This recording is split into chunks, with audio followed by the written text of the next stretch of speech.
It will be August 25th. And the title of the book is The Vanishing Half. Looks like this, with written by Britt Bennett. Wait a minute, let me get it in the, it's a New York Times bestseller. I think it's number 4 on their list right now. So we're going to be discussing this August 25th, 1 o'clock. Okay. Okay, so are there any other announcements, Julie, that you can think of? Or? I don't think so. You know, we'll be on Zoom again. I'm sure everybody knows that. We decided to hold off on having Jeanine Cummins come in until a little bit later so that we could work out any kinks and have our own discussion for a little while. So no, I think that's it. Okay, so let's start. We have an introduction, a little synopsis of the book. Okay, so just quickly before I do that, I'd just like to give you guys a little bit of Zoom etiquette reminders. I'm sure you're all pretty familiar with this already, but it doesn't hurt to just go through it quickly. So you are all muted at this point, your microphones. Try and take a look at your device and see where you can unmute yourself so that when you do want to speak and comment or ask a question, you can unmute yourself. For some reason, I only have the ability to unmute some people and not others. I really have no idea why, but that's the technology of this. So make sure you look for where your mic is and you know how to undo it if you're interested in speaking. The second thing is, if you want to ask a question, there's a few different ways. The basic way is you see a lull in the conversation and you unmute and you can say something. If you want, you can raise your hand virtually. There's a way to do that. There's something on, well, it's on the bottom of my screen. It might be on the top of yours. It says participants, and there's 2 heads in silhouette, and you'd click on that. And when you click on that, you'll see a way to raise your hand. You'll see a little hand like this. I think it's blue. I can't see it because I can't raise my hand, but you guys can. So if you want to raise your hand that way, you're entitled to do that. And I will be keeping an eye on the raised hands throughout the discussion. We have 100 people right now on this discussion. So it might be, you know, we're going to try and keep it as organized as we can with the questions and the comments. It's a lot of people. And so just, you know, be a little patient with us if we don't call on you right away. And again, if I say, okay, so-and-so, go ahead and, you know, you have a comment, please say what you have to say, make sure you unmute your microphone. If you have any other difficulties, something weird happens technology-wise, sometimes the best thing is to log out and log back in through the website. Will be there throughout the whole discussion, the same web teaser with the image of the book. Let's see, the chat function, I mentioned that before. I don't know if you were all on when I said it. If you want to reach us and you don't want to talk, you can easily chat. So there's a text bubble. It's on the bottom of my screen, and just take a look for that. You might want to text something, and you'll see on the right side of the screen is where all the chatting goes on. Please be mindful of this platform. Again, we have a lot of people, and if you unmute yourself, please, please, please make sure there's little to no sound in your room, house, as you can keep, you know, TVs off and radios off and things like that. I know it's not completely possible. We're all in our own homes, but as much as you can. Okay, if you have any questions, please feel free to put it in the text box and raise your hand, or, you know, however you feel comfortable. And, so I guess I should continue on. I do have the introduction. So before I do that, does anybody want to say anything? You can unmute yourself before I move forward. No? Okay, I think we're ready. Okay, so I'll read my introduction and then we'll go on. Okay, American Dirt by Jeanine Cummins. Lydia Quixano Perez lives in the Mexican city of Acapulco. She runs a bookstore. She has a son, Luca, the love of her life, and a wonderful husband who is a journalist. And while there are cracks beginning to show in Acapulco because of the drug cartels, her life is, by and large, fairly comfortable. Even though she knows they'll never sell, Lydia stocks some of her all-time favorite books in her store. And then one day, a man enters the shop to browse and comes up to the register with a few books he would like to buy, 2 of them her favorites. Javier is erudite. He is charming, and unbeknownst to Lydia, he is the jefe of the newest drug cartel that has gruesomely taken over the city. When Lydia's husband's tell-all profile of Javier is published, none of their lives will ever be the same. Forced to flee, Lydia and her 8-year-old son, Luca, find themselves miles and worlds away from their comfortable middle-class existence. Instantly transformed into migrants, Lydia and Luca ride La Bestia, or Bestia, trains that make their way north toward the United States, which is the only place Javier's reach doesn't extend. As they join the countless people trying to reach El Norte, Lydia soon sees that everyone is running from something, but what exactly are they running to? So when you think, that's the summary. When you think about the title American Dirt, there's a, toward the end of the novel, there's a quote. Soledad sticks her hand through the fence and wiggles her fingers on the other side. Her fingers are in El Norte. She spits through the fence, only to leave a piece of herself there on American dirt. Why do you think Soledad spits over the border? Is doing so a victory for her? And why do you think the author chose the title of the book from this scene? I mean, that's what we think. And remember, if you want to say something, unmute or raise your hand.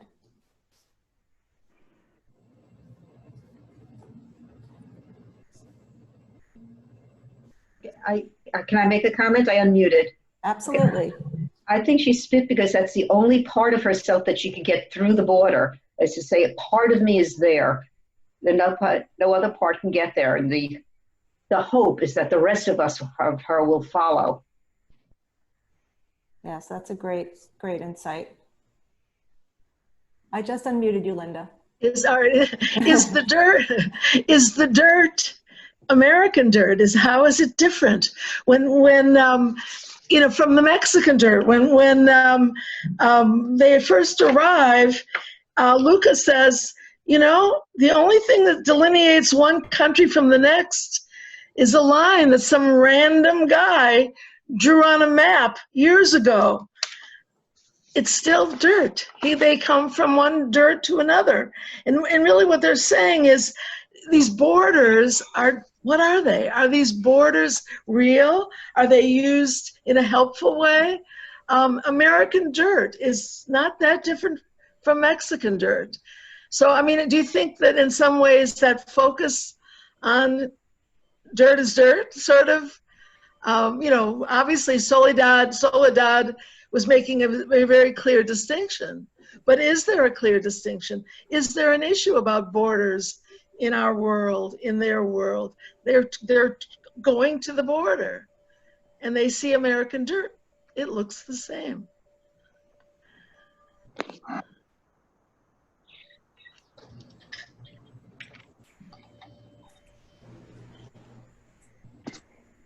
Can I speak, Julie? It's Arlene. Of course, please. Okay.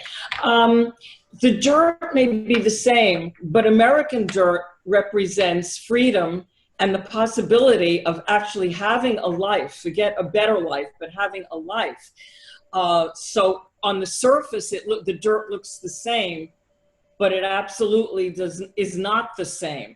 And I would also like to add, before we get into the rest of the discussion, I hope many people had the opportunity to look at Sunday Times magazine section this past Sunday. The issue is about climate change, and there's and how we have climate migration now, and there's a fabulous picture, a photograph of La Bestia, the train, with the people all sitting on top of the train. And so, you know, it's the reality of what the author was writing about. Very timely. It was very timely. Yeah.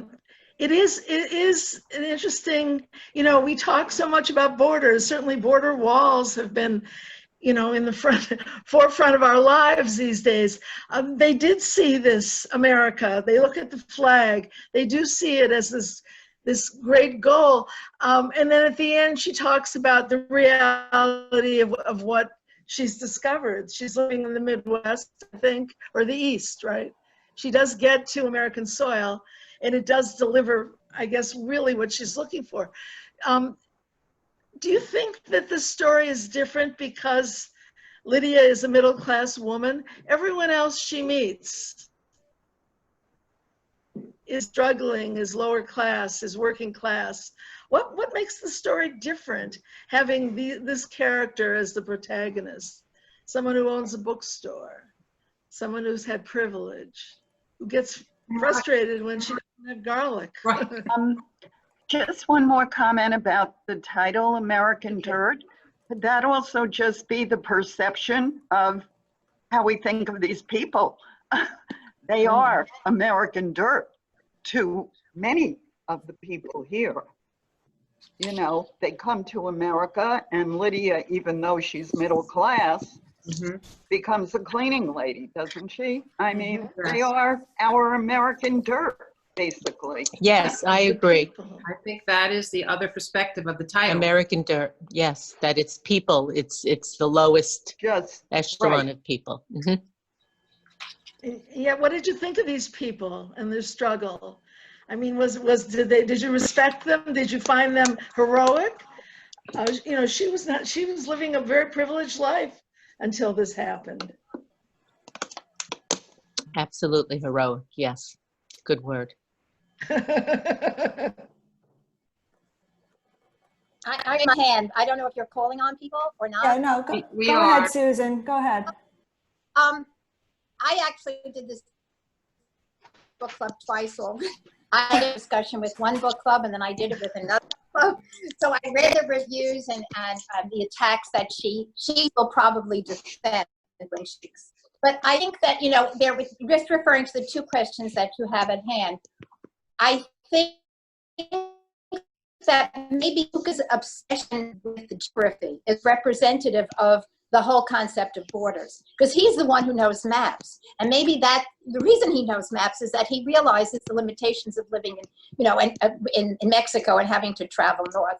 But in terms of her being middle class and educated in Mexico City and being very sophisticated and very literary, I think that's done on purpose so that the writer is assuming that the people who are reading it are going to more strongly identify with the character.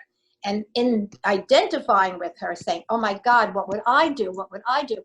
It draws you in. And one of the criticisms is that it is really, they call it a porn thriller, actually. I think it's well done, and I think it's an important book to read here. If it's written for an American audience who are not so familiar with Latin America, I think it's important because it acquaints them with the struggle.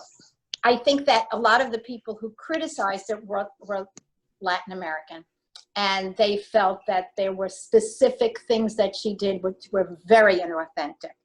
I mean, silly things like her using a barbecue sauce at that festivity because they would never use barbecue sauce, or the gift that he gave her was like a Dunkin' Donuts. It wasn't, you know, high end. I mean, they were very petty things that she was criticized for.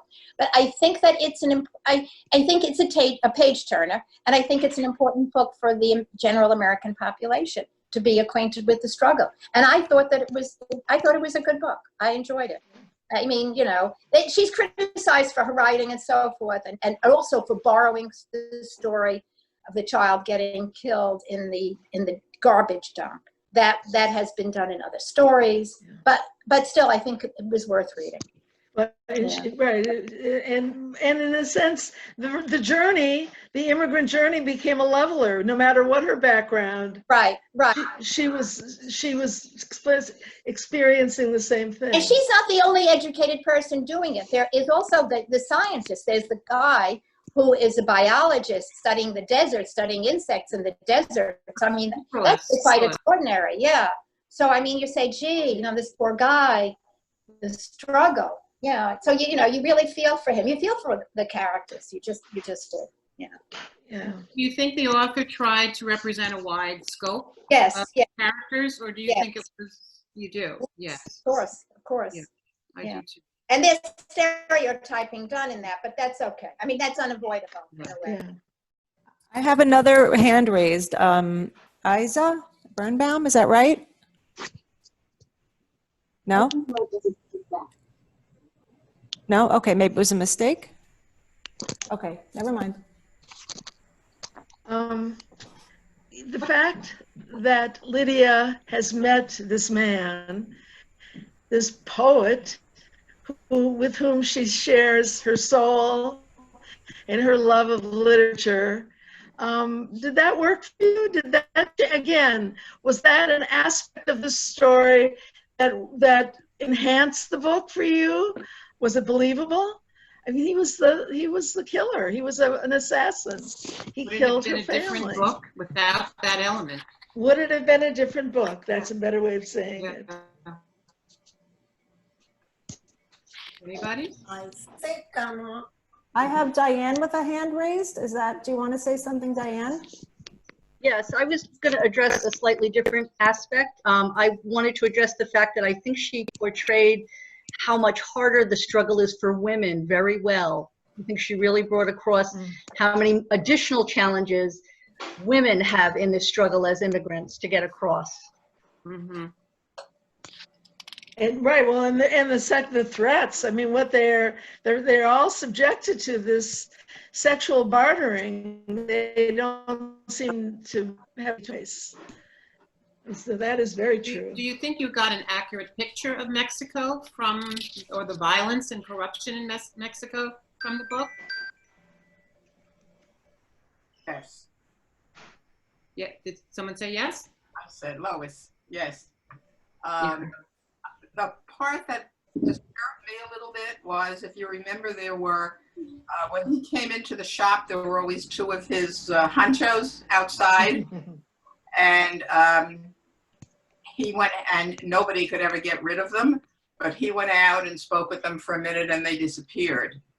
And I think a sophisticated woman, knowing what goes on in that country, Would have figured it out. should have picked up a little bit of doubt about this man. She was so enchanted with the intellectual relationship in the books and the whole business. But to me, she should have picked up something that this was a dangerous man, that he could have enough control to get rid of those two men in the front. Mm-hmm. Would he have killed her? Do you think he would have killed her? He did. Well, she luckily wasn't killed, but he arranged for the whole family. He would have, yeah. He would have killed her. He killed her family. He didn't know she was going to be hiding in the bathroom. It also, with what you're saying, it seems surprising to me too about the fact that her husband's a journalist and this man is El Jefe of the area, and how she never knew his name and put anything together. I agree. I just think it's very surprising. And what do you think about her responsibility for the massacre? She's the one who said there wasn't any need for them to leave. She and her family were used to packing up and leaving their home when he wrote a dangerous article or one that could cause repercussions. And in this case, he asked her and she said, no, don't worry. Was she trying to protect Javier? Can I answer that? Sure. Okay. I think what happened is his daughter read it and then killed herself. So that's not Lydia's responsibility. I mean, she didn't know that was going to happen. So you think that? Yeah, it wasn't that, and that's what caused him that family. He wouldn't have done it otherwise. It wasn't the article. No, well, the daughter read it. And how did she get it? I forgot how she got it. But it's because his daughter killed herself that he was taking revenge. So that would never have occurred to Lydia that would happen. So. But think about Jamal Khashoggi. I'm sorry. Rosalie? Can I go back to Javier's humanity? In the articles in the packet that you emailed to us, the author talks about wanting us, the reader, to see everyone's humanity. And one of the things she concentrates on, of course, is all the workers on La Bestia. But she also is anti-corporal punishment.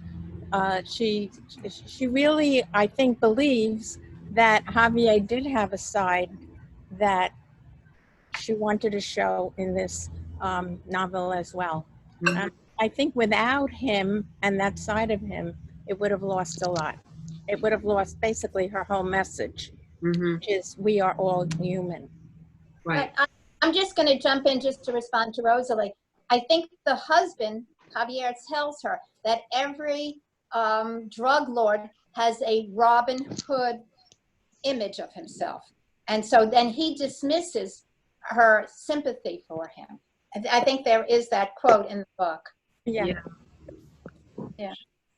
She doesn't, I believe, sort of refer to him as a fraud at times. She's scornful of his poetry, and his love of literature when he's a murderer. Do you remember that part?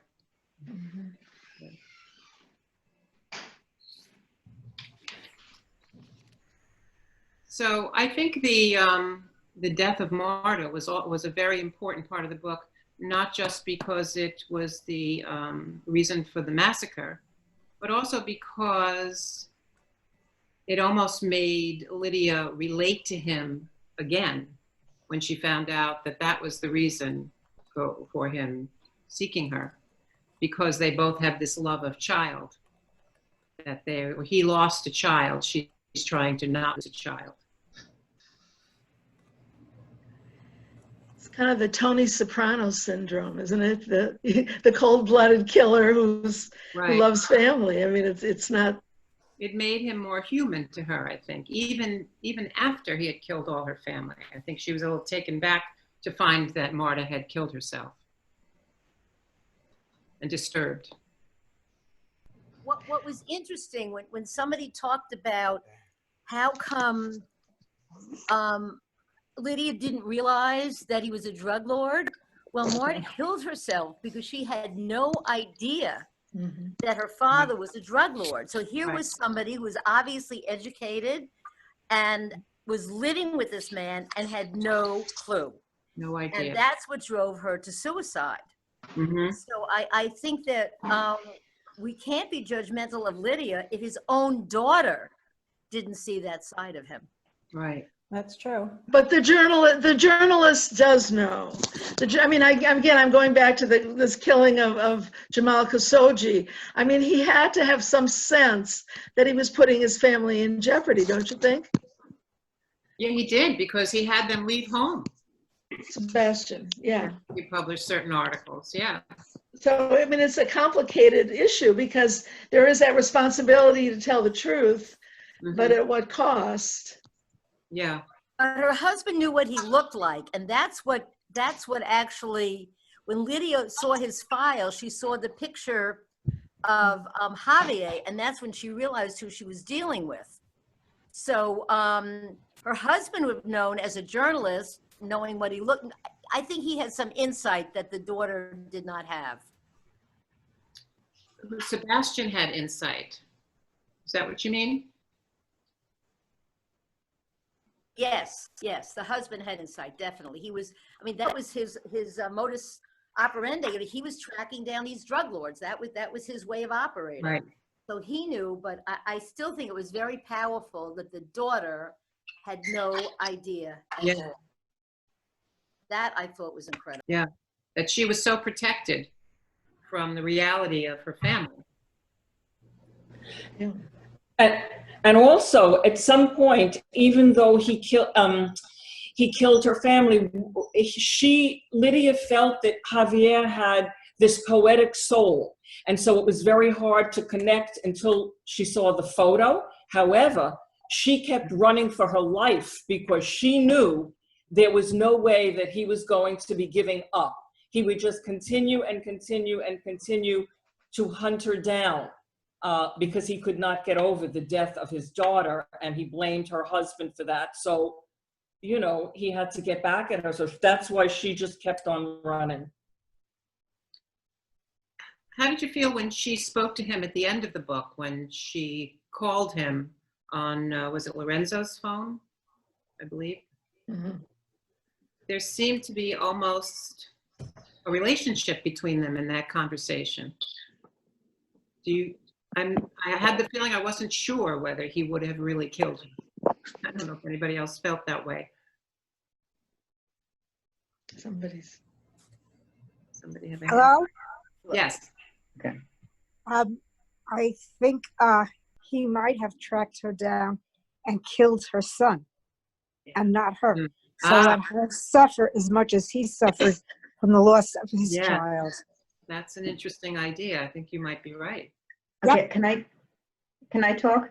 Mhm. Carol, Yes, I can. I think he would have killed her son first, and then he would have killed her. Yeah. And I think his reach may be broader, so I don't think she's really safe in the United States. No. That just like M13 is here, that the gardeners, will be reaching out and continuing to search for her. So she needs to lead a very underground existence, even in this country. Mm-hmm. Yeah, I hadn't considered that. We kind of felt once she got settled that she was safe. But you're right. I'm sure there is Can still. I say something? Am I heard? Does anybody hear me? Yes. Mhm. Oh, okay. Tina, well, a couple of things that I found that I don't know if they were too credible.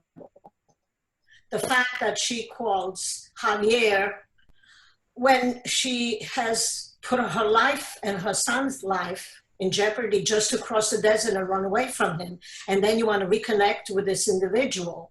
There's something not too for me anyway, wasn't too credible. It lacked the level of maturity of a woman with a child that's gone through all of the pain and that she has gone through, I thought. And at the same time, I thought that call, because she does quote Marquez, right, love in the times of color.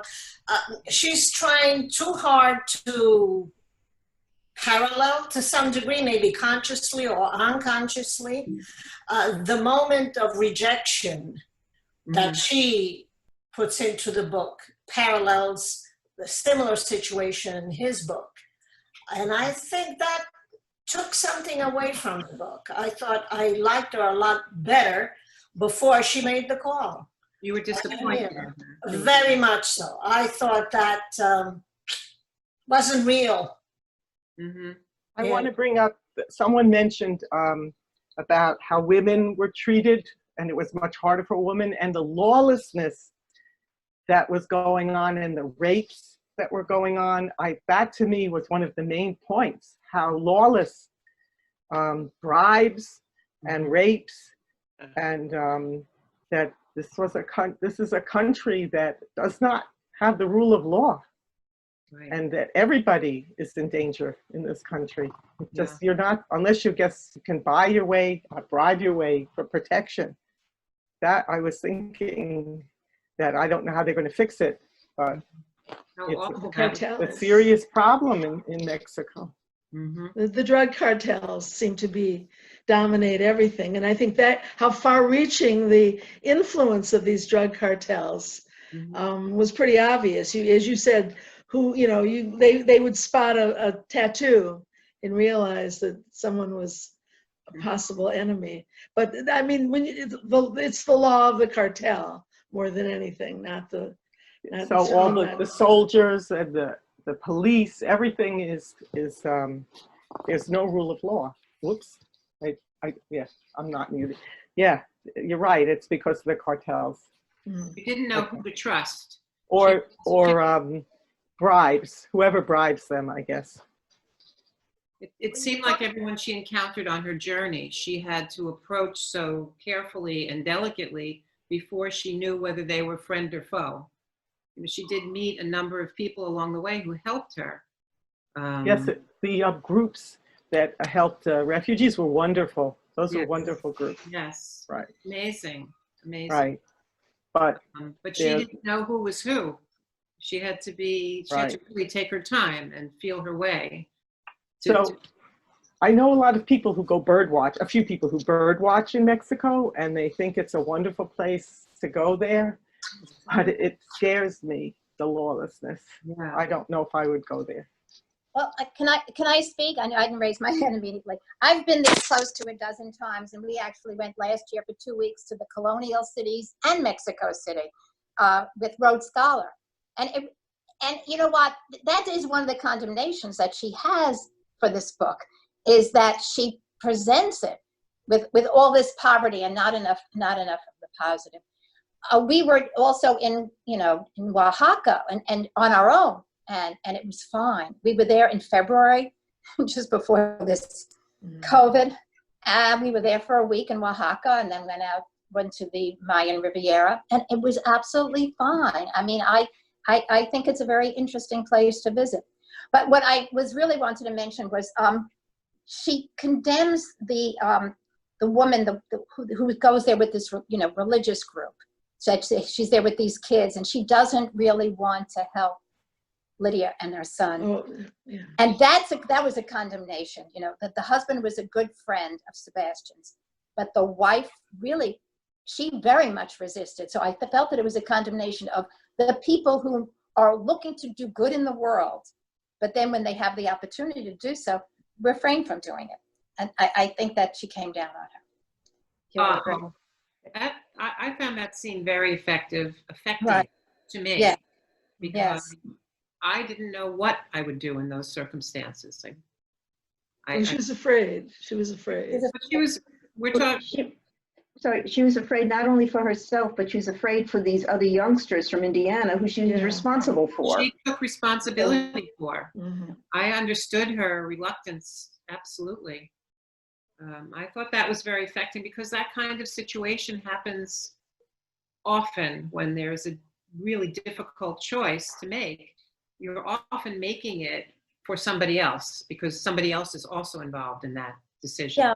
Yeah, that's fair. I guess in a way it's like the Holocaust, where people hid Jews and others refused to hide them, because you were endangering your family. Right. You weren't acting as an individual, you were affecting a group.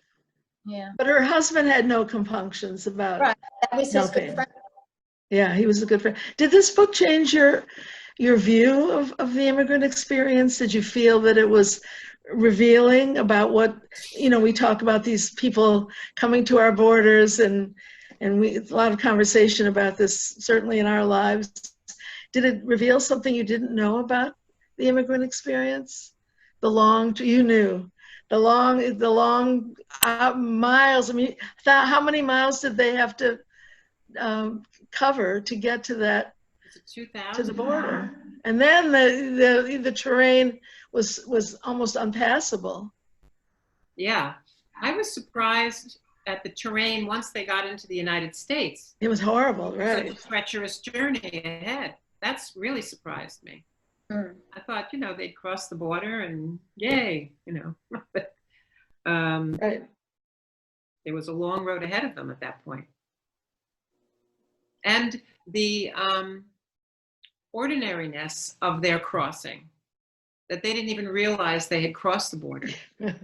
Here was this goal in front of them for so long, and they just kind of walked across and didn't even realize they were in a different country.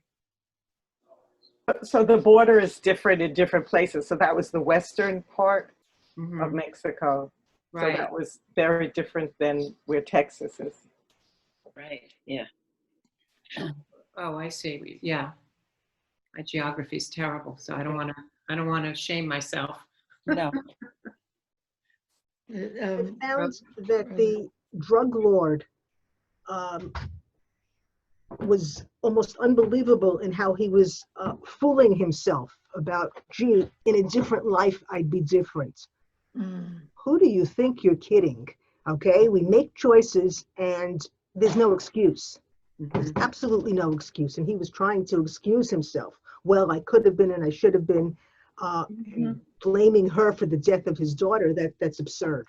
Absolutely absurd. So I left really, even he would have been better off as being the the evil character that he was, rather than trying to put this facade of depth and caring onto him. I didn't see that at all. Interesting. Rhoda.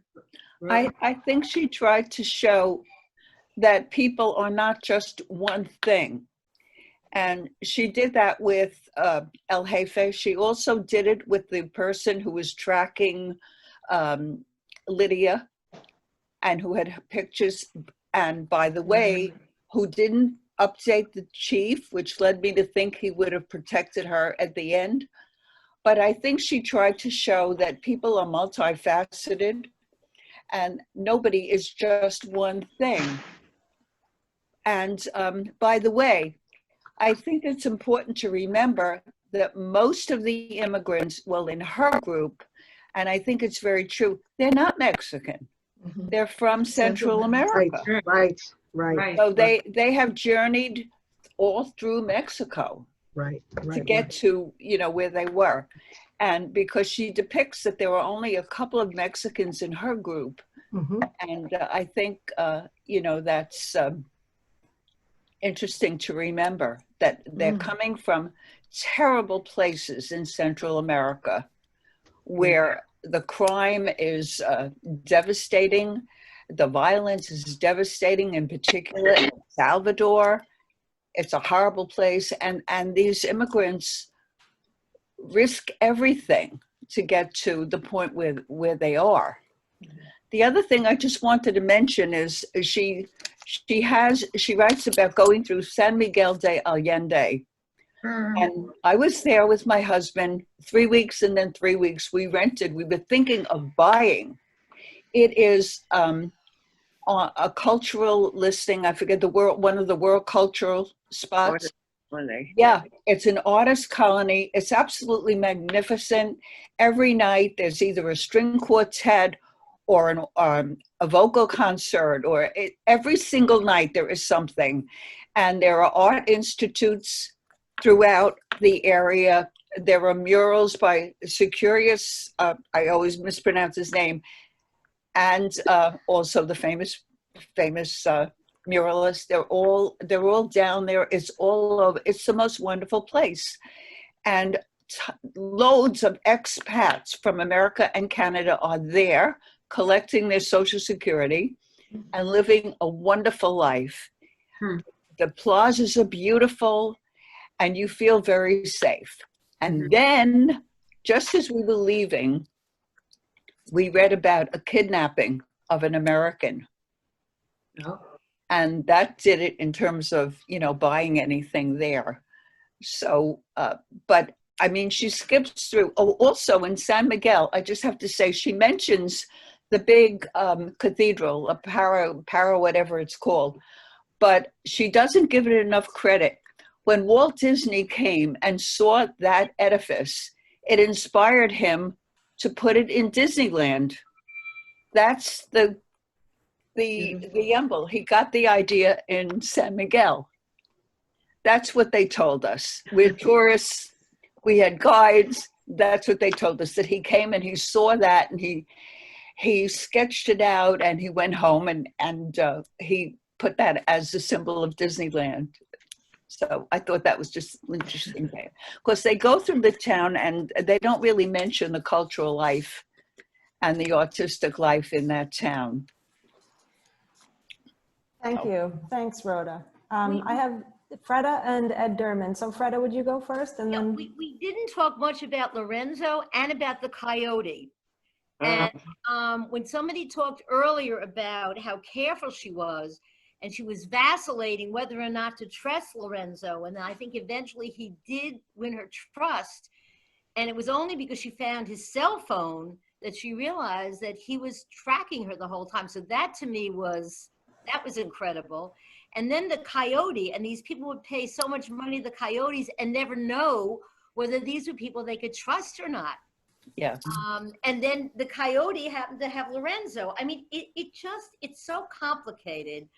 I just thought it was incredible. And the way everything wove together, I mean, the ending just threw me for a loop with Lorenzo. You think she's finally out of danger. Right. Yeah. I couldn't believe he was tracking her the whole time. You think that in the beginning when you first encounter him, and then you, as she does, you slowly start to trust and think, okay. He's a kid looking for a way out. And then, that was shocking. So why didn't he kill her then? I think he changed his mind. You think so? Well, he did stop texting. He stopped texting. Stopped texting about where she was. So I think he changed his mind. Right. I wanted to say one thing about the author's style of writing. First of all, the beginning scene, the opening scene, where she's upstairs with the little boy and in the shower with the little boy. Oh. I can't remember reading anything more terrifying than that scene. It just, I couldn't breathe. And then her descriptions of La Bestia, that train, and the trepidations of thinking about jumping and getting on that train with a little child or climbing up the side. I thought she did a magnificent job in writing those, in particular, those. There were many other memorable parts, but the terrifying scenes. Yeah, I thought she did really incredible writing in those scenes. Ed, did you have something to say? Do you want to speak? Ed? No, he had his hand up. All right, maybe it was a mistake. Okay. Yeah. So we had asked, oh, go ahead. We're waiting a few more minutes for the author to come. We asked her to come at 1:45. So we have a couple more minutes. I just want to say something about Lorenzo, why he didn't kill her, because Sebastian wanted her back alive. Oh. Oh. Well, why wouldn't he have taken her at some other point? He really went along on the journey with them for quite a ways. Yeah, she did. He had opportunities to take her. I don't know. Maybe he was ambivalent about whether he wanted to leave Mexico or stay with the cartels. Yeah. He didn't have a lot of options, so I think that's part of what drives the story, is that element of suspense. And that you don't know about Lorenzo and you don't know if Sebastian will catch up with her. And I think that Sebastian was ambivalent. And I think that he wanted her back. I don't know. We don't know for sure. But I just want her back. Yes. Yeah, I think in heart of hearts, he did. But I just want to comment about Rhoda's comment about San Miguel De Allende. She does refer to it, but not in a complimentary way, because she has shown how commercial it has become, how Americanized, that it is really no longer Mexican. She makes that comment quite strongly, clean cobblestone, which it is. That is what it's like. When you go there, you feel as though you're in the Berkshires, but you're in Mexico. It has an entirely different feel because it has been taken over by the American tourists. She does make that comment. She does. And it's, I don't know that it's a true condemnation, but it's an explanation as to what has happened to parts of Mexico that are isolated from the whole. Well, what could be more American than Acapulco? Right. Yeah. Well, that was international. Actually, Acapulco was international. But there are towns in Mexico that remain quite innocent. You could look up Guanajuato. It is so sweet. And so pure to itself, and so Mexican. Oh, so and so Mexican, and so isolated from the drug cartels. So I mean, that's part of the condemnation that Cummins got, was how she was very one-sided about Mexico. That is part of it. Yeah. But it does seem like the drug cartels are sort of eliminating, or not eliminating, but they're affecting the resort areas. Well, definitely Acapulco. Acapulco has been destroyed. There was no, even just destroyed in terms of reputation, if not in the full reality. There's no question. I'm going to interrupt everybody. I'm sorry, but we do have the author. I'm going to admit her now. Okay.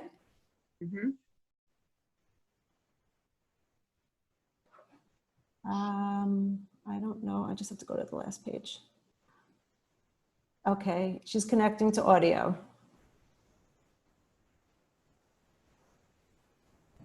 I see her.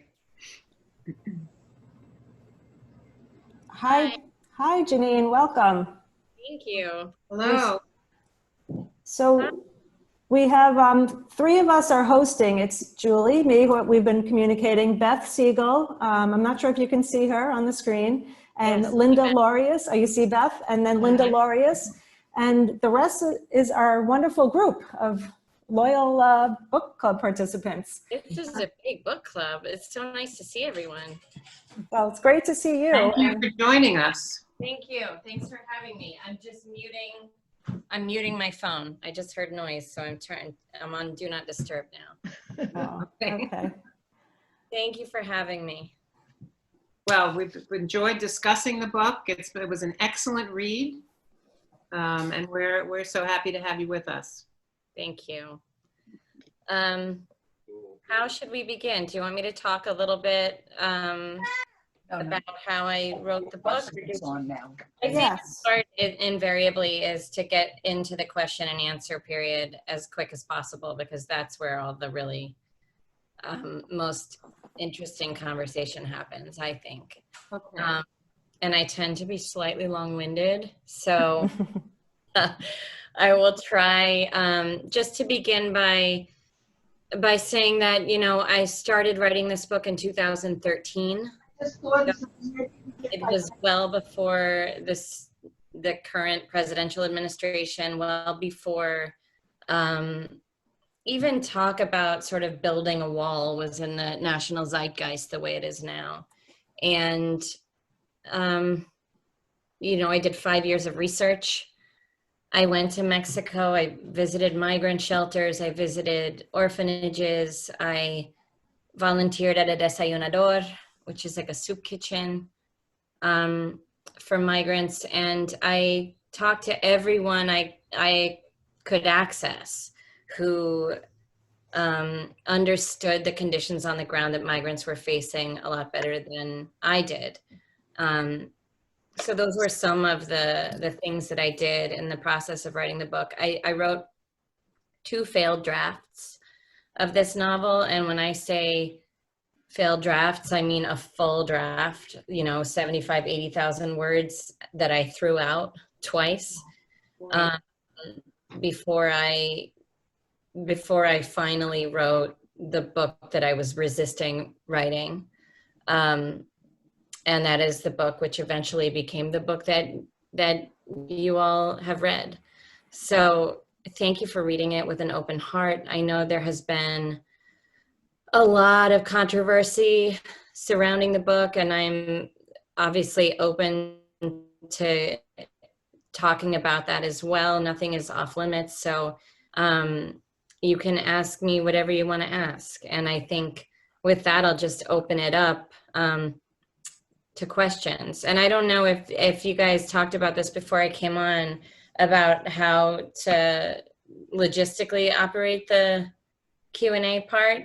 Have you talked about that at all? We have. Okay. Are we going to do like a hand raising? Yeah, go ahead. We've Beth. been working that way. It's a little bit difficult because we have 4 pages of participants. So are you using the chat, Julie? I see the.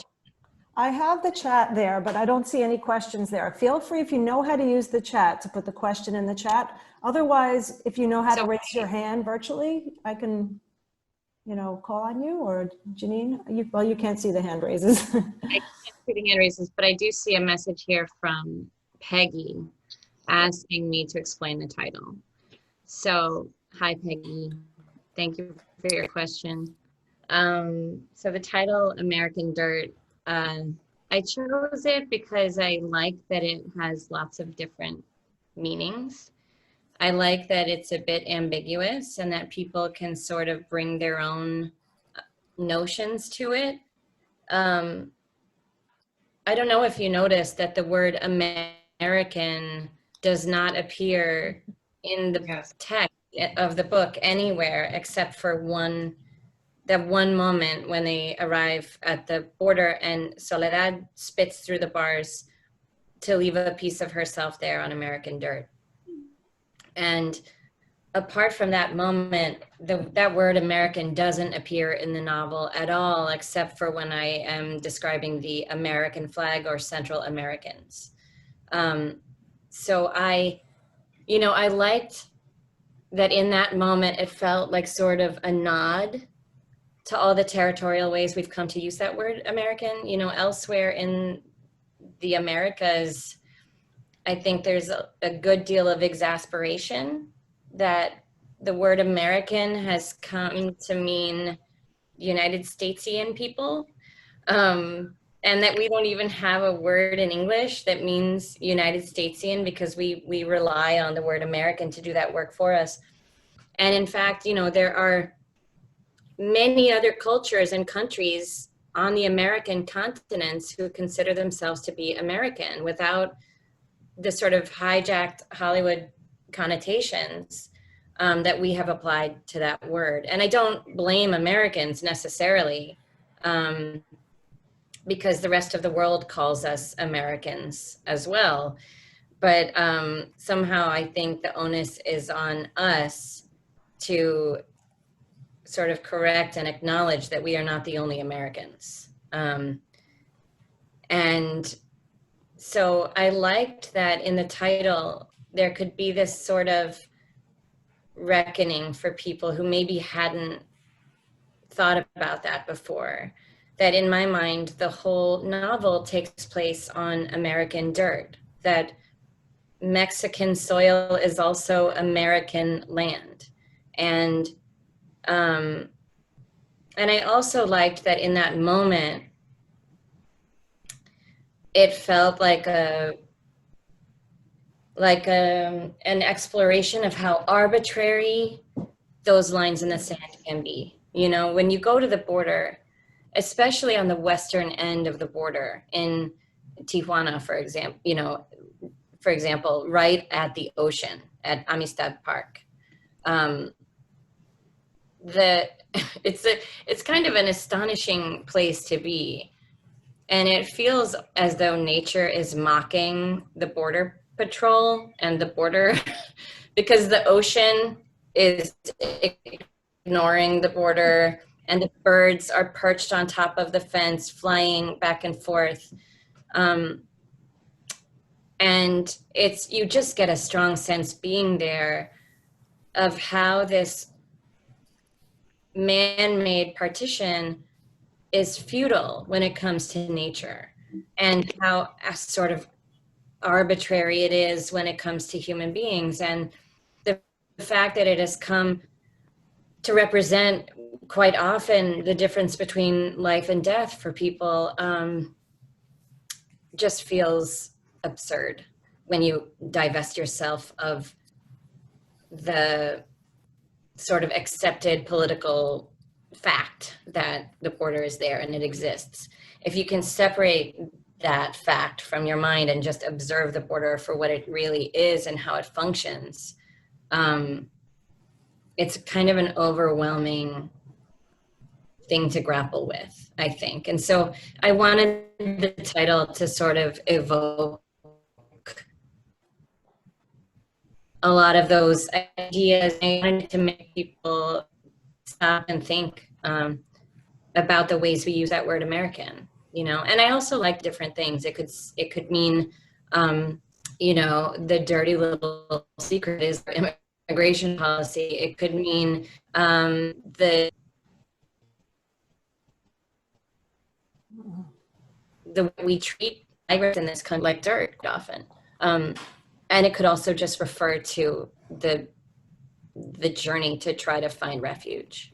So I liked all of that complexity in those two words together. So that's, I know it's not, I never it's the same necessarily satisfying. I always feel like I can talk about it, but really I'm leaving it up to the reader to tell me what it means. You know, I can tell you what kind of ideas led me to choose those words, but I can't necessarily tell you what it means. I have similar difficulties when people ask me about like the motivations of my characters sometimes, or what did Javier really intend? I'm like, you tell me, I don't know. So should I go back to the chat? Do you want to do it that way? Sure. And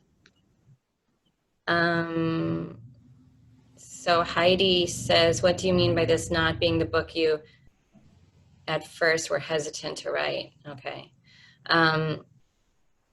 Well, I Heidi, can you wave at me so I can see where you are on the screen? Maybe she's on a different page. I'm gonna flip through. You're Heidi. Maybe she's not. Oh, hi Heidi. I see you now. Hi.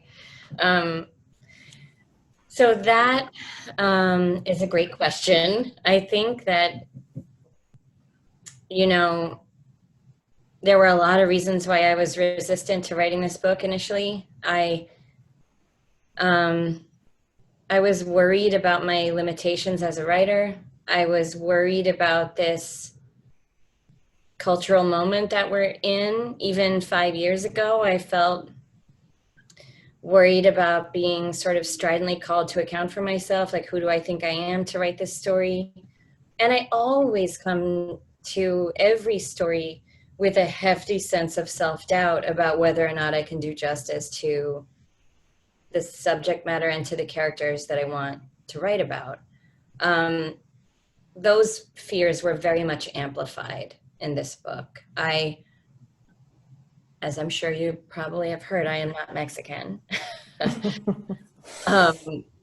I am Latina, and I do, you know, I'm part Puerto Rican, and I do feel like that was actually part of the reasons why I was acutely interested in this subject, and in the way that I felt Latino people were being sort of vilified in the mainstream dialogue about immigration, certainly as it became, as we got closer to the 2016 presidential election.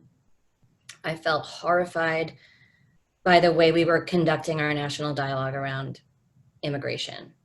And, you know, I wanted to write a book that would sort of interrogate that dialogue and interrogate the stereotypes and remind readers who weren't necessarily engaging with the humanity of migrants that, like, this isn't just a story on the news. These are real people. They are mothers and sisters and brothers and children, and they're human beings. Sorry. I really wanted that to be sorry, ringer muted. I really wanted that to be this sort of driving engine of the narrative. And yet I was afraid, you know, I was afraid of writing a book that I guess that would cause a big uproar, and it did. But in fairness too, I will say this is my fourth novel, or my fourth book, my third novel. And my previous books have all been very modestly published. The first one was a quiet bestseller. And the two novels were very quiet, and I fully expected this book to be received in the same way. So I thought it would be, I spent 5 years writing it, fully anticipating that I would get paid, like, hopefully $20,000 for it.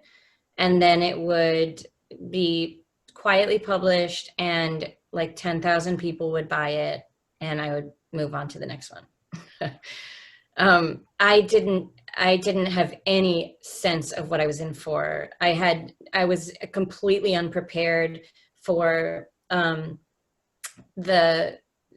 big the response was on both ends. So it was very astonishing to me to have that experience of this publication and to watch it go the way it went.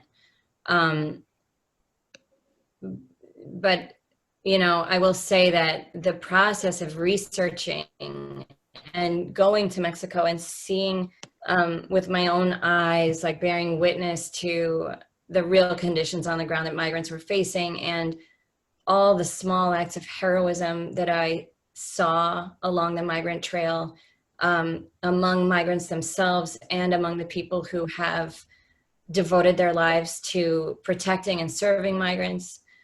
Every time I had an experience where I witnessed that sort of just really casual heroism, like just quietly saving lives every day, these people on the ground, I felt sort of confronted with my own cowardice. And I felt like it's really insane to be afraid to write a book. You know, it's like really cowardly. And I recognized that, but I was still afraid, and I still resisted it for like 3.5 years. And then the thing that happened that changed everything for me was that in 2016, I was 3.5 years into the research, and a week before the presidential election, my father died. Very suddenly. He was like out to dinner with my mom and some friends, and he died at the dinner table. And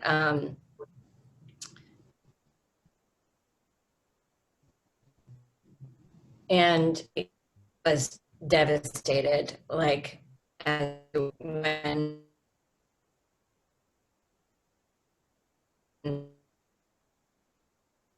you know, a beloved parent. Before, I've had really significant trauma. I've written about it. I thought I knew how to be expert at it, actually. And then when my dad died, I was just incapacitated, function. And I'm a mom. I felt like I would never be happy again. And then, and a couple months after, you know, I stewed in that grief for a few months. And then I think it was 3 or 4 months after my dad died, I started to kind of emerge from the worst of it. And I had developed this sense that the book was my way out, that like I could write my way out of that despair. And one day I just like dragged my laptop into bed with me, and I wrote the opening scene of American Dirt. And it was the first thing I had written since my dad died. And I knew immediately that I would not return to the book I had been writing, which was like a round robin point of view, 7 different characters, all narrating their stories. And it wasn't working. And I knew that this was the book. I knew that this was the book that I had been afraid to write. And I had this new sense of sort of feeling like liberated by my grief in a way, like nothing else mattered to me at that moment. So I felt like I may as well write the book. And 3 weeks later, I rented a casita in the middle of the desert in the borderlands, and I went there alone for 8 days, and I wrote almost half the book in those 8 days. And then I came home and I finished the book in about 8 or 10 months. It came out of me so quickly, and the whole time that I was writing that draft, I had this real sense of urgency, because I knew that if I stopped to think about what I was doing, my fear would take over again and I would not finish it. And so I just like let it rip, and it felt like that, like La Bestia, like just thundering across the page. It came out very quickly. I had been steeping in that research for 3.5 years. I knew the characters, I knew the stories that I wanted to tell. And it all just came out. So, you know, for better or for worse, I guess, this is the book that you know, and I also had a sense that this was the book my dad would be proud of, that I knew that, you know, I knew that my dad was a remarkable person. He was like, he had a very strong moral compass, and he had always a sense that like he would do what he knew to be the right thing, even when it was unpopular. And I thank him for raising us in that moral compass. You know, I haven't always felt like I have that kind of strength of character, but I want to.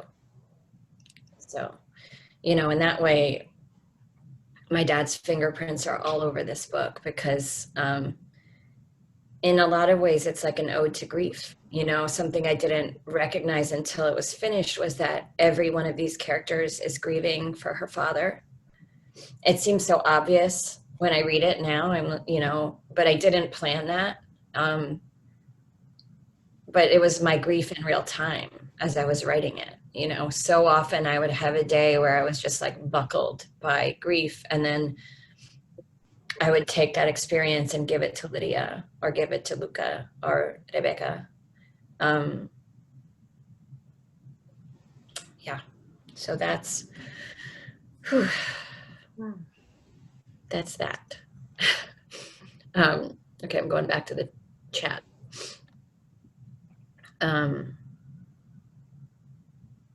What was the most difficult challenge in writing the book? Probably, I mean, I think that it's everything that I just talked about.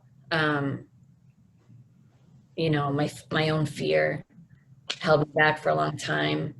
And then, you know, also I think one of my good friends is the writer Mary Beth Keane. She wrote Ask Again, Yes. And our kids are roughly the same age, and we live near each other. And we both took longer to write this last book than we've ever taken on a book before. And I think it was, I mean, the ages of our kids as well. My daughters, you know, were 5 and 8 when I started writing this book. So actually even younger than that, like 4 and 9, no, 4 and 7. You know, and I had a good friend who was a male writer who always used to tell me when I would complain about the challenges of my writing life, he would say, what you really need is a wife. Because, you know, it's difficult to be a mom and of small kids and manage to make the time and protect the time to produce quality writing. So I think mostly the challenges were logistical and psychological. So,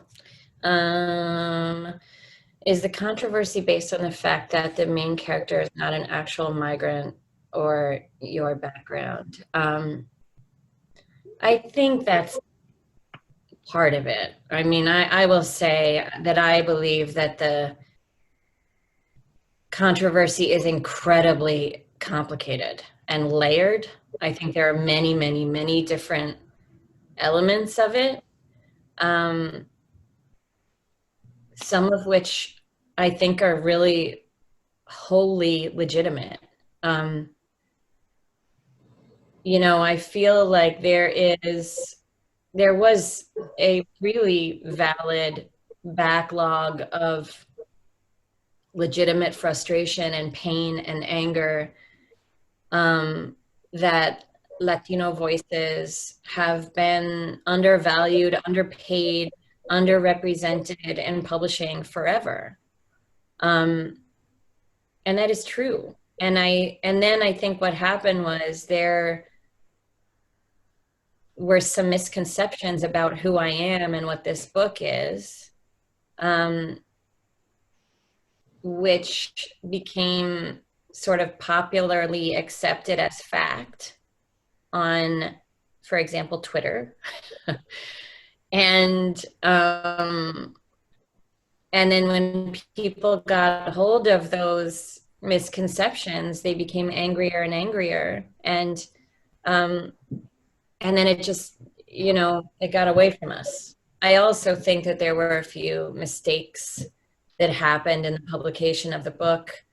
And some of those mistakes are my responsibility, and I have to take the blame for them. But what I will say is that at the end of the day, all I can really control is the book that I write and the words that come out of my mouth. And by and large, I feel good about those things. And so I need to allow the controversy to exist like quite separate from me. You know, it is what it is. And it makes me really happy, actually, that I think part of the response to this book has been a broadening and deepening of these sort of long simmering conversations that have been ignored by the publishing industry forever, and which are now happening in earnest about equality and representation in publishing. So, I mean, I've always been an advocate for those things, and I'm glad that publishers are engaging more thoughtfully in those conversations now than they were before. I don't know if that really, I mean, I feel like we could talk for 5 days just about the controversy and we would only scratch the surface. Like, it's very, very complicated. And I will tell you, I've spent the last 6 months of my life trying to unpack it and understand it without exposing myself to hatred, but really digging in and self-examining and trying to examine the culture at large right now and the conditions that made it so ripe for controversy like this to happen. But, you know, so I think the most superficial layer of it is this idea of cultural appropriation, that I was perceived as being a white person, a non-Latino person, which is not true, but I am white, who was profiting from writing a story about Mexican migrants. I think if we're going to boil it down to the simplest sort of nutshell encapsulation, that is kind of the basis of the controversy. I should say I'm totally fine with all of you unmuting and speaking up. Sometimes it's easier for me to interact when I can hear your voices, and I mean, I'm happy to carry on like this if it's working, but I'm also very happy to have a real dialogue happening here. But in the meantime, it looks like I'm at the last question. Did you consider not including the epilogue? What are the advantages and disadvantages of the epilogue? That's a really interesting question too. So where's Ed?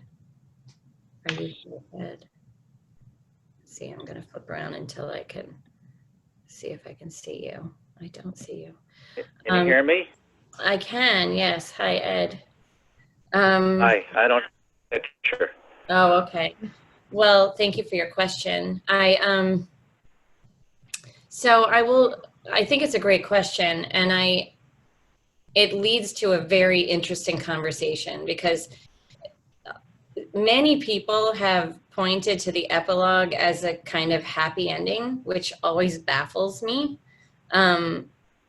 because it doesn't feel that way to me at all, like a happy ending.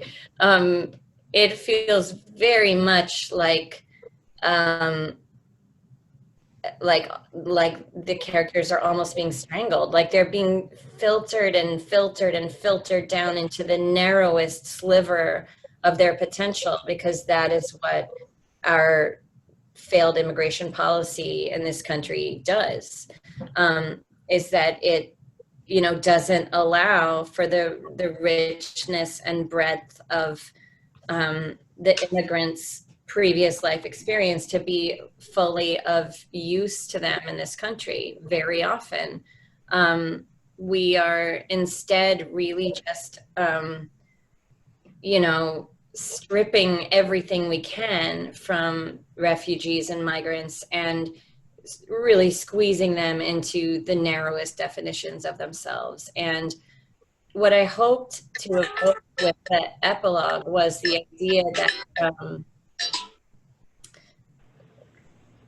you know, I wanted to remind the reader that, you know, very often the folks in our communities who we are treating as invisible, they have some like incredible life experiences behind them.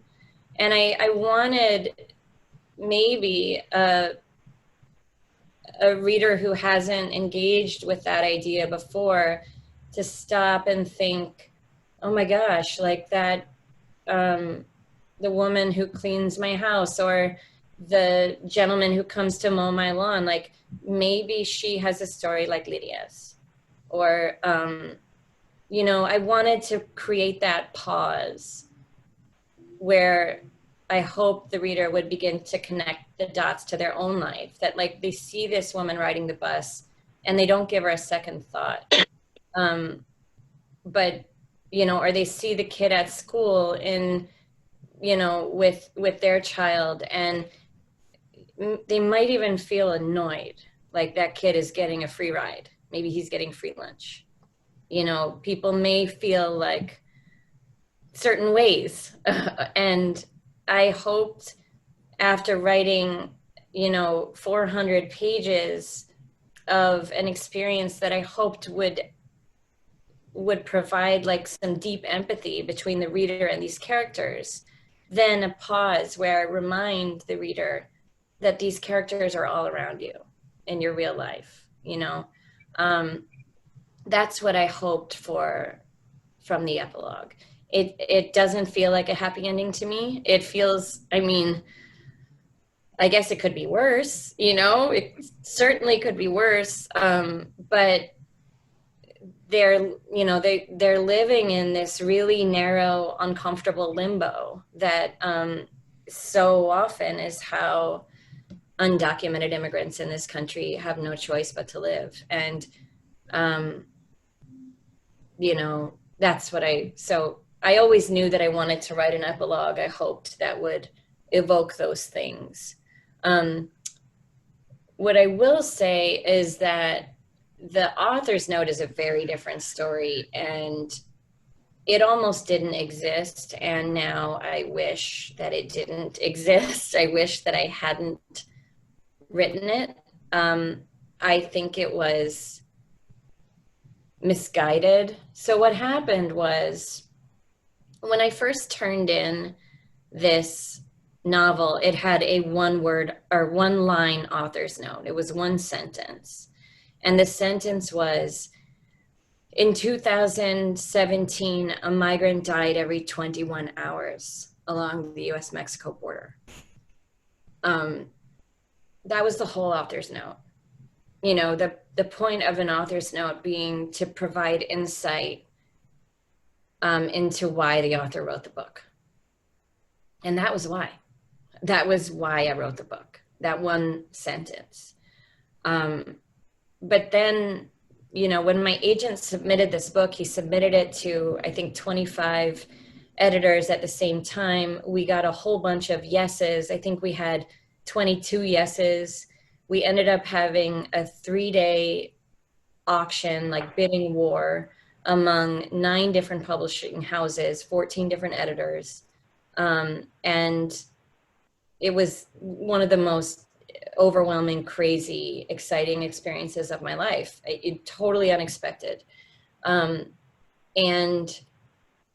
in the process of that, you know, deciding who was going to publish the book, I had editorial meetings with probably a dozen different editors at different publishing houses in New York.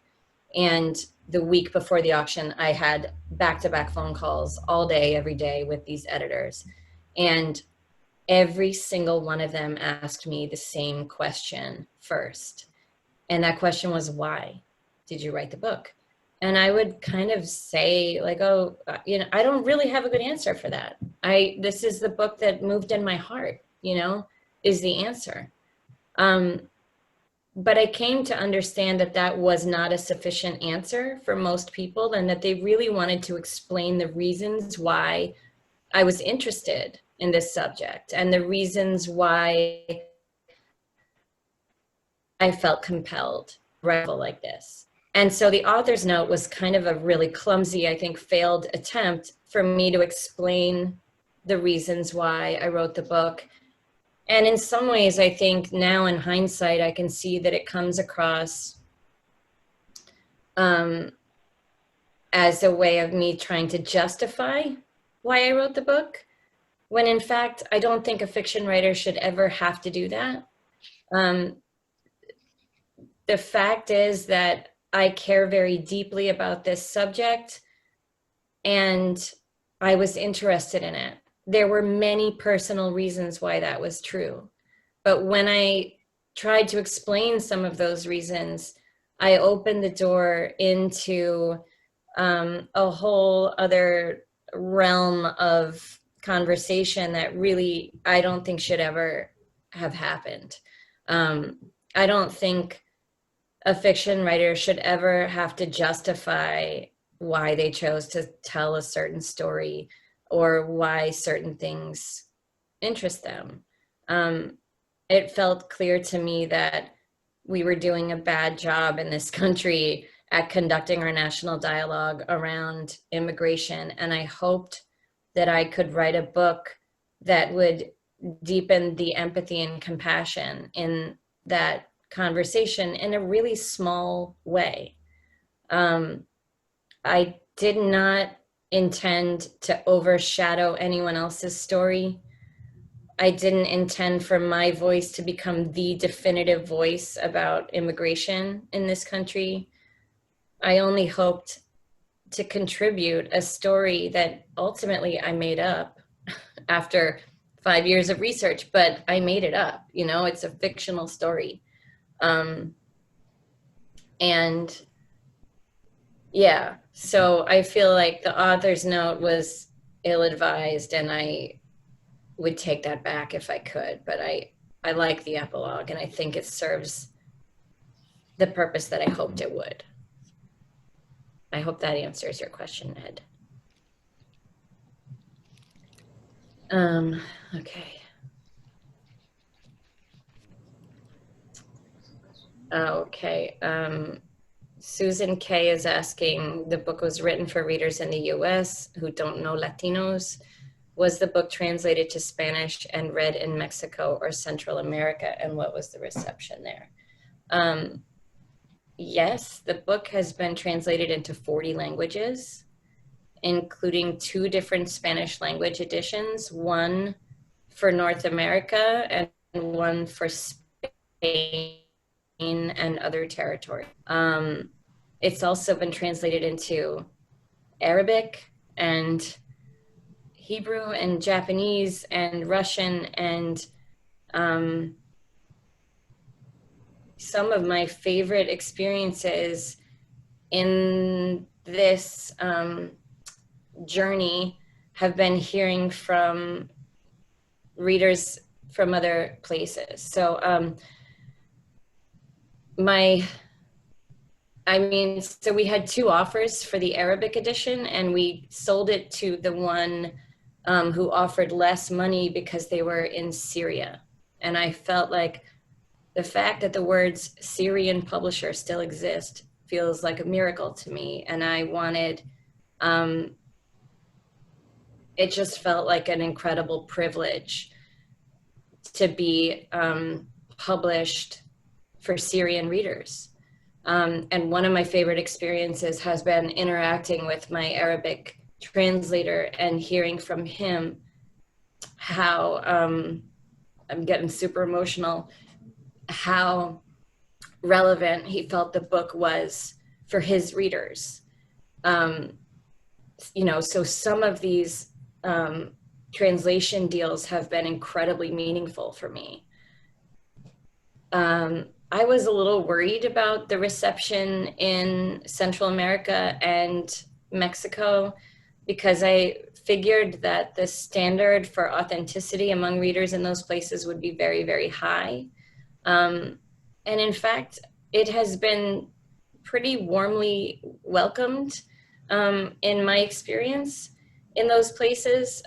One thing that, if we, just to dip my toe back into the water of the controversy again, one thing that was frustrating about it for me was the sort of media narrative that the controversy was a Latino backlash.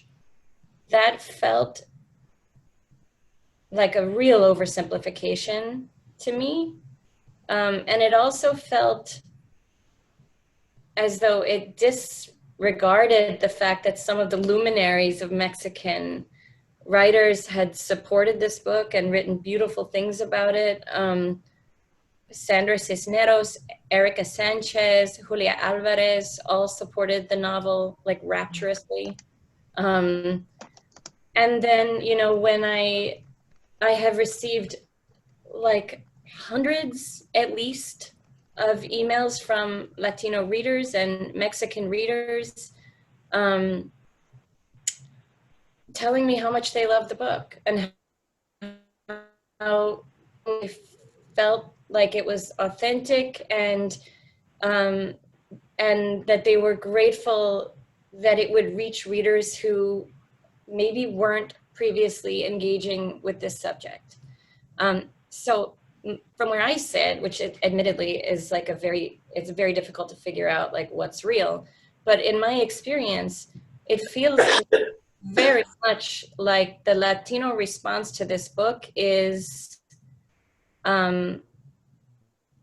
very similar to the white response, which is that it's varied. You know, I have lots of Mexican people love this book, and then lots of them also hate it.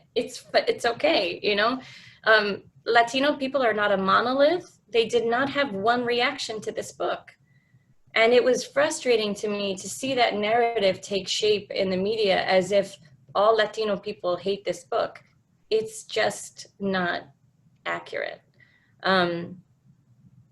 So, in fact, last night I did a book club in San Miguel de Allende.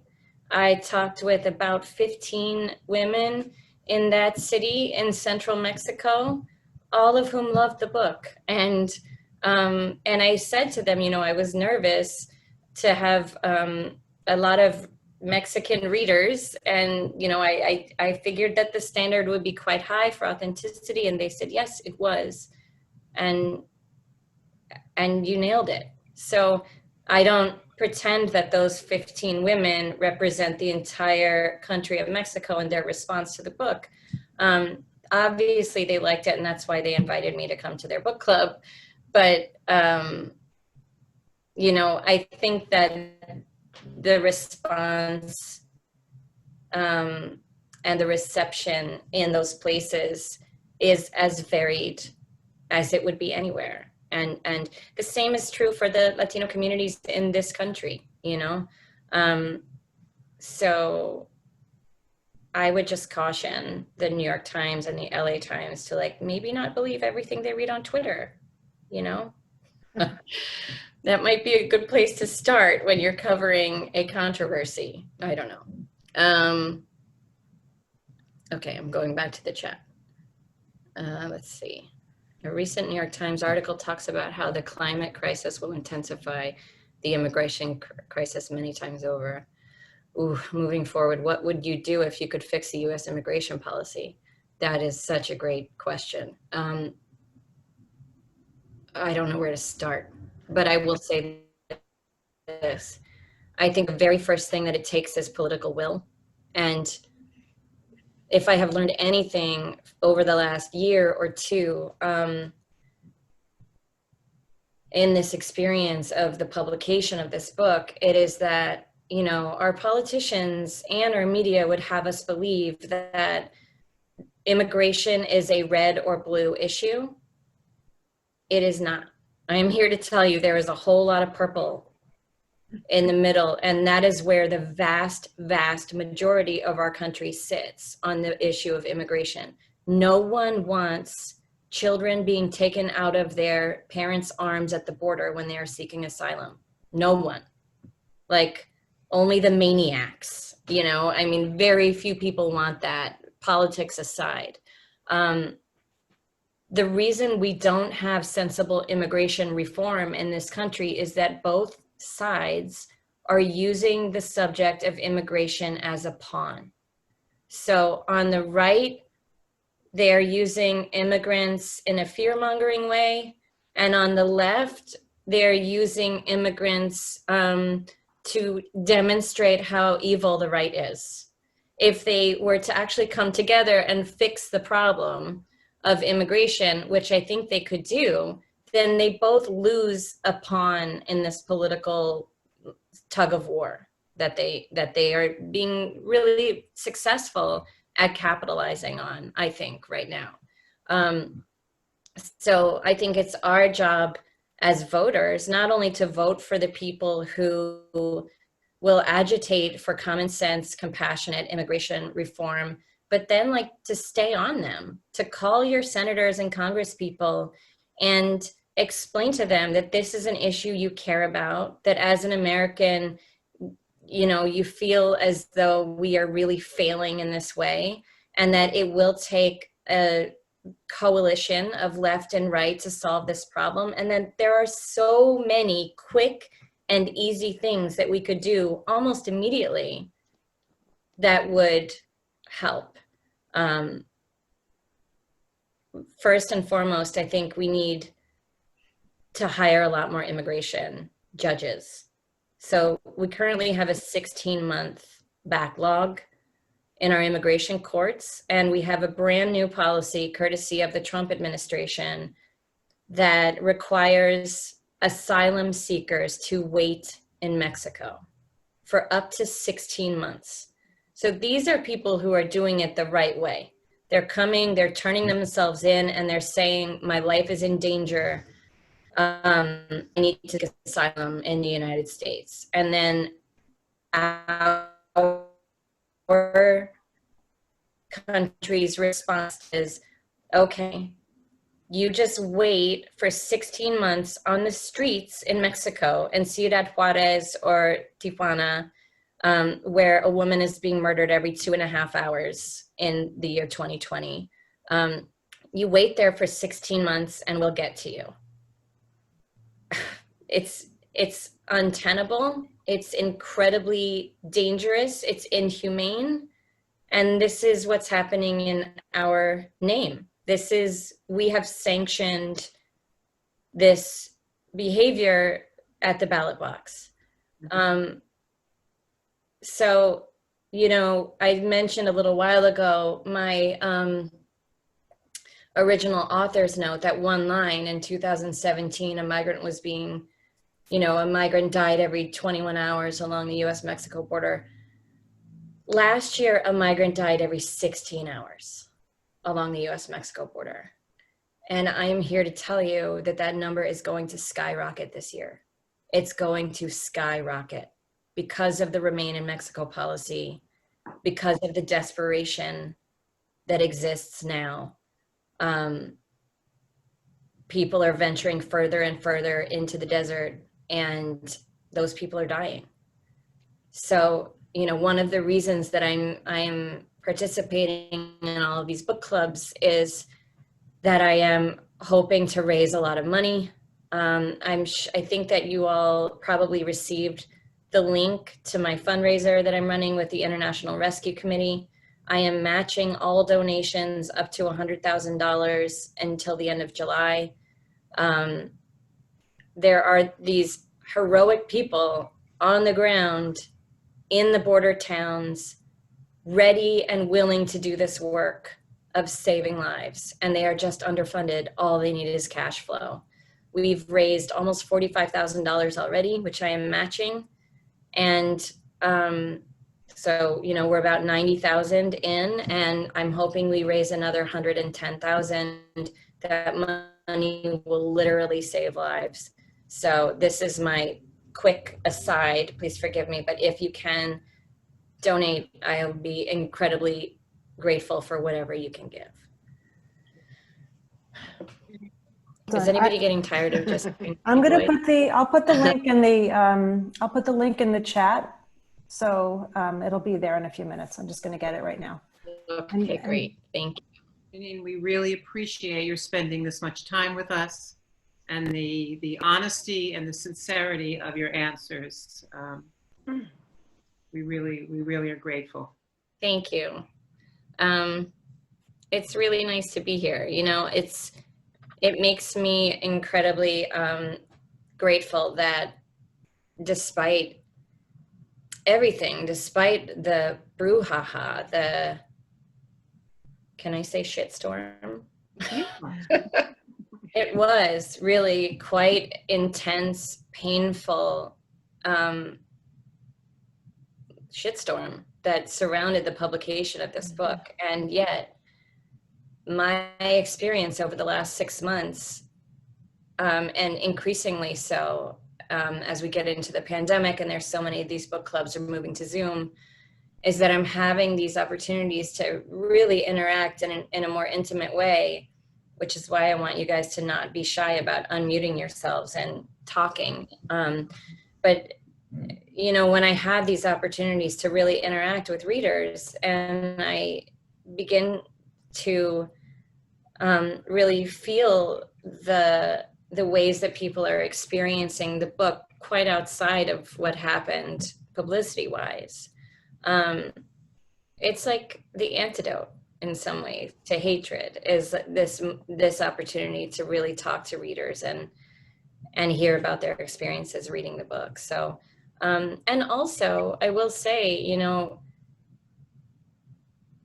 to have the opportunity to address some of I'm not shy about talking about particulars of the controversy, because I've had the experience where people have said like, oh, you know, I love the book, but then I couldn't believe I saw this online and I was disgusted.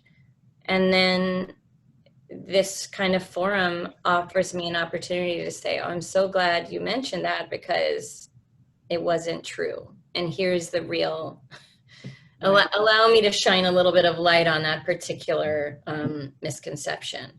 So, you know, when people are actually open to hearing that, that can be quite cathartic as well, you know. We don't have too much more time, but if anybody would like to say something to Jeanine, please feel free. Be sure to unmute yourself if you want to say something. I can fill up the time by going to get my rescue dog, Joan Jett. Annalise, are you unmuted? I'd like to say something. Hi. I thought this was one of the best books I ever read, and yet it was the most difficult. It was so painful, but it was an experience that I look forward to. My book group is going to discuss it, and I really look forward to rereading it because I'm going to see it even more so from your wonderful discussion, and I really appreciate it. That's all I can say. Thank you. Thank you. Can I add something too? It struck me that because you've had to endure all of this, this relentless controversy, I think I wrote a chat note about it, which detracts from the discussion of the excellent book. I think this has been testament to the strength of character, the moral compass that you learned, that you derived from your father, and he would be very proud of the way that you've had to handle this. You have endured it with grace and with strength. Yes. Thank you. I agree with that. Yes, 100%. Thank you very much. It's very kind of you to say. Is there anybody else that would like to say something? Again, I saw Elise had her hand up. Hi, Elise. I'm a Spanish teacher. I lived in Mexico for 3 months. I didn't want to read the book because somebody criticized it. And then I said, forget about it. I loved it. It was a Spanish voice. I just felt her pain. The torture that they did to those sisters just broke my heart. And the people on the top of the train helping them to get on. And I took that train when it went from New York Penn Station to Mexico City. Wow. And it made all those stops. And unbeknownst to my friend, we got on the train in Nuevo Laredo with ducks and hens and roosters. Never thought we had to buy a seat. And there we were with everybody who had gone to market. Yeah. And I could just picture that journey. But it broke my heart. I think it should be required reading in high school. We do the Holocaust, we do Black Lives Matter, but Viva los Latinos también, because ya es hora to make this a book that should be. I just loved it. And I said I wasn't reading it, and then I just loved it. Thank you so much. Thank you. See, this is why I want people to unmute, because I get to hear that good stuff. Anybody else? I don't see any hands. Do you, Julie? I don't. But that, if we have to end now, that was a beautiful way to finish the discussion with such a wonderful compliment. Oh, there is one more hand. I see Lee. Yes. I was so impressed with how you made the character of the, I forget, I'm old, so I forget things, but the person who accompanies them, the I coyote. thought he was such a complex person, and you could see the good in him, but also, you know, his leaving people, you know, dying behind. But I thought he was a really interesting character. Thank you. You know, one of the things that I always try to do is to interrogate the stereotype. And it was really important for me with this book, more so than anything else I've ever written. You know, I feel like we have a gazillion different examples of the sort of one-note villain of Mexico on, I mean, all you have to do is turn on Netflix and you will see 24 different shows about violent men in Mexico, you know, narcotraficantes and law enforcement. The stories that we are consuming in the United States about Mexico are almost all about violent men. And it really, I've always endeavored to tell the story about the people on the flip side of that violence. That was the story of my memoir as well. I wanted to take the story back from the violent men and give it to the survivors of trauma. And I want those people to be the ones who are in the driver's seat of the narrative, those characters. But it was equally important to me that when I did have to write the men, you know, the men who are inhabiting all of those Netflix shows, because to be sure they exist in this world and they were in the background of this story and some a little bit more in the foreground. I wanted them to feel not like the predictable two-dimensional villain that we see every day on Netflix. Like I wanted Javier and even Lorenzo and El Chacal all to be human beings, you know, to have a greater depth of character than we are used to giving them credit for. So it does my heart so much good to hear you pick him out specifically as an example of that. It makes me feel like I have earned an extra glass of wine this evening. You have, absolutely. Yes, you definitely have. We really, really appreciate your time. It's been an hour of your, you know, selfless, you know, giving us all of your insights, and we couldn't be more grateful. I think I speak on behalf of everybody here that your presence today and your answers and your comments are just lovely, inspiring, and great, and just terrific. Thank you so much. I really enjoyed talking with all of you, and thank you for your very insightful questions, and thank you for reading my book with an open heart. That means everything. We look forward to your next one. Thank you. It might be a while. I need a minute. I'm sure you do. Understandable. I'll get to it eventually, but I'll let you guys go so you can go straight over to that link and make your donation. Yes. Thank you. Thank you again. Thank you so much. Thank you. Bye-bye. Bye-bye. Okay, everybody, we're going to wrap it up. I just want to remind you that August 25th will be our next discussion, and we're going to be reading again The Vanished Half by Britt Bennett. And I will be sending out an email about our September book as soon as we decide on it. It should be the beginning of October. No, the beginning of August. Okay. Thank you, everyone. Yes, thank you. Have a great Thank day. you. Bye-bye. Bye, thank you. Thank you, Bye-bye. Julie. Thank you, bye-bye. Thank you. Thank you.